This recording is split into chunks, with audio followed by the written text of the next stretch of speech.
Everyone, আসসালামু আলাইকুম। সবাই কেমন আছেন? আশা করি আল্লাহ তাআলার অশেষ রহমতে সবাই ভালো আছেন। আলহামদুলিল্লাহ, আমরাও ভালো আছি। স্কিপ না করে পুরো ভিডিওটি দেখার অনুরোধ রইল। তো বিজনেসের জন্য আমি যে হাতের কাজের ড্রেসগুলো করি, তো সেগুলো মার দেওয়ার প্রয়োজন পড়ে। তো ভাতের মার আগে আমি দিয়েছি, আগে একটা দুইটা করতাম, তাই ভাতের মার দিতাম। কিন্তু আমার মনে হলো যে ভাতের মার দেওয়াটা ঠিক হবে না, তাই এবার আমি অ্যারারুট পাউডার এনেছি। তো অ্যারারুট দিয়েই আমি এবারের ড্রেসটা মার দিব। আর ফার্স্ট টাইম করেছি, আলহামদুলিল্লাহ ভালোই হয়েছে। আর এই তো আমি কিন্তু খুব সহজেই মারের কাজটা করেছি। এই অ্যারারুট পাউডার পরিমাণ মতো নিয়ে আলাদাভাবে গুলিয়ে নিয়েছি। আলাদাভাবে গুলিয়ে নিলে ভালো হয়। যদি পানির মধ্যে সরাসরি দিয়ে দেন তাহলে দলা পেকে যেতে পারে। তাই আমি আলাদাভাবে গুলিয়ে তারপরে পানিটা যখন হালকা গরম হয়ে এসেছে তখন দিয়ে দিয়েছি। আর ফোটার আগ পর্যন্ত আমি নাড়াচাড়া করেছি। তো এই তো ফোটার পরে আমি ড্রেসে মার করে দিয়েছি। আর হ্যাঁ, ড্রেস আমি কিন্তু ওয়াশ করেছি, সম্পূর্ণ ড্রেস এবং যে পাঞ্জাবিটা আমি হাতের কাজ করেছিলাম সেটাও আমি একসাথে ওয়াশ করেছি গুঁড়া সাবান দিয়ে কিছুক্ষণ ভিজিয়ে রেখেছিলাম, বেশিক্ষণ ভিজাইনি, অল্প কিছুক্ষণ ভিজিয়ে রেখে তারপর ওয়াশ করে জাস্ট ওই মারের সাথে একটুখানি পানি মিক্স করে তারপর মারটা দিয়ে দিয়েছি। আর এটা ভালো করে শুকানোর আগ পর্যন্ত বাইরেই দিয়ে রাখবো। আর আমাদের ছাদে তো যাওয়া পসিবল না, যেহেতু 6 তলার উপরে ছাদ, তাই আমি বারান্দাতেই দিয়েছি। তাই একটু শুকাতে সময় লেগেছে। আর দেখেন, বিজনেসের কাপড়ের সাথে পাশাপাশি আমি আমার ঘরের কিছু কাপড়ও ওয়াশ করেছি। এই তো। আর গত ভিডিওতে অনেকগুলো কমেন্ট এসেছিল, তো প্রত্যেকটা কমেন্ট এত সুন্দর ছিল কি বলবো, একদম মনটা খুশিতে ভরে গিয়েছে। আপনাদের সকলের এত ভালোবাসা সত্যি কাজের প্রতি আগ্রহ আরও বাড়িয়ে দেয়। আর আমিও সবসময় চেষ্টা করি যেন আমার কাজ দেখে আপনারাও কাজের প্রতি আগ্রহী হন এবং আমার কাছ থেকে অনেক কিছু শিখতে পারেন। এমনই হয়, দেখা যায় আমি একটা পারি না, আপনাদের কাছ থেকে শিখতে পারি, বা আপনারা যেটা পারেন না সেটা আমার কাছ থেকে শিখতে পারেন। আর এই তো, এটা হচ্ছে পরদিনের ভিডিও। আমি ওগুলো আমার শুকাতে প্রায় সারাদিন লেগে গিয়েছিল, যেহেতু রোদ ছিল না, সারাদিন মেঘ মেঘ ছিল। তো বাতাসেই শুকিয়েছে। বাতাসে শুকিয়ে যাওয়ার পরে সন্ধ্যার পরে আমি আয়রন করতে পাঠিয়েছিলাম এগুলো। তো আয়রন করে নিয়ে এসেছে রাতেই, আর পরদিন সকালে আমি ভিডিওটা করেছি। আর দেখেন, এই পাঞ্জাবিটা মানে কালোর উপরে এই সুতাগুলো, এই ডিজাইনটা এত বেশি ফুটে উঠেছে কি বলবো, মানে আমার নিজের কাজ দেখে আমি নিজেই ক্রাশ খেয়ে যাচ্ছি। তো কাজটা কমপ্লিট হওয়ার পরও এতটা ভালো লাগেনি, কিন্তু ওয়াশ এবং আয়রনের পর এটা এত সুন্দর করে বসে বসেছিল সেলাইগুলো, সত্যি অনেক ভালো লেগেছে। হাতের কাজের বিশেষত্ব এটাই যে এটা ওয়াশ এবং আয়রনের পরে খালি গ্লেজ দেয়, অনেক সুন্দর গ্লেজ দেয়, আর সেলাইগুলো সুন্দর করে বসে থাকে।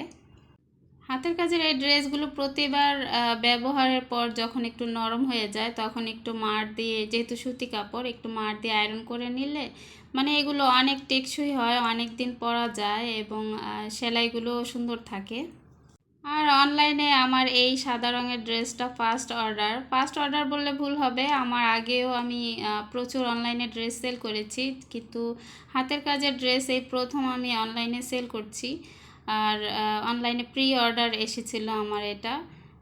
আপুটা অন্য জায়গা থেকে ডিজাইন আমাকে দিয়েছে, তো এটার জন্য আমার আলাদা করে ট্রেসিং পেপারে ডিজাইন তৈরি করতে হয়েছে। আর এই কাপড়গুলো একটাও আমার ঘরে ছিল না, এই কাপড়ের জন্য আমার অনেক দৌড়াদৌড়ি করতে হয়েছে। আসলে আমার ফার্স্ট অর্ডার ছিল, তাই আমি চাচ্ছিলাম না, না করতে চাচ্ছিলাম না আর কি। আমি চাইছিলাম যেন কাস্টমার আপু আমার অর্ডারটা থাকে, তাকে যেন আমি দিতে পারি। আর আপুটা আর্জেন্ট চেয়েছিল ঈদের আগেই, তো আর্জেন্ট আসলে এইসব হাতের কাজ করা যায় না, করা হয় না। ওই যে বললাম না, আমি তাকে ফেরত দিতে চাইছিলাম না, তাই কষ্ট হলেও আমি কাজটা করিয়েছি। আর এই কাজগুলো আমি একা করিনি, আমি জাস্ট সালোয়ার আর ফতুয়ার কাজগুলো করেছি, আর বাকি কাজগুলো আমি আমার যা আর আমার বোনকে দিয়ে করিয়েছি। তো ওরাও অনেক কষ্ট করে করেছে, অনেক দ্রুত করেছে, অনেক মানে নিজেদের রেস্ট দেয়নি। আর এই কাপড়গুলো আমার খুচরা মার্কেট, অনলাইন প্রাইডে আমি ওড়নাটা রেখেছি, ভয়েলে জামাটা রেখেছি, আর পপলিনে সালোয়ারটা রেখেছি। কিন্তু প্রাইডের যে ওড়নাগুলো এগুলো 2.5 হাত বহরে থাকে, আর সেই জন্য আমি প্রাইডে ওড়নাটা দিয়েছি আর বয়েলে জামা দিয়েছি। তো সব কিছু আমার খুচরা হিসেবে আনতে হয়েছে এবং অনলাইনে আনতে হয়েছে, যার কারণে আমার খরচটা অনেক বেশি পড়ে গিয়েছে। আর এই যে ওড়নাটা দেখেন, অনেকের কাছে শুনি যে এই ওড়নাগুলো নাকি ওয়াশ করার পর বাঁকা হয়ে যায়। তো এই দেখেন আমার ওড়নাটা কিন্তু একদমই বাঁকা হয়নি।